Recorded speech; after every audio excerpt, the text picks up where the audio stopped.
Минем исемем Әмир. Мин 5 яшьтән Курайда уйный башладым. Мин 2-нче татар гимназиясендә укыйм.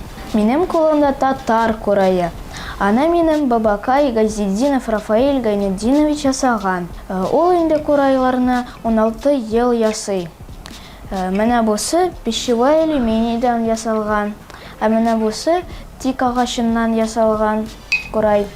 Хәзер мин 32-нче татар балалар музыка мәктәбендә укыйм.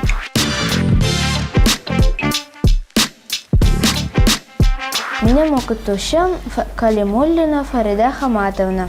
Ул Татарстан Республикасының атказанган артисткасы. Курай белән мин Республика Россия һәм халыкара конкурсларда катнашам. Һәм анда җиңү яулыйм. Хәзер мин сезгә 2 көй уйнап алам.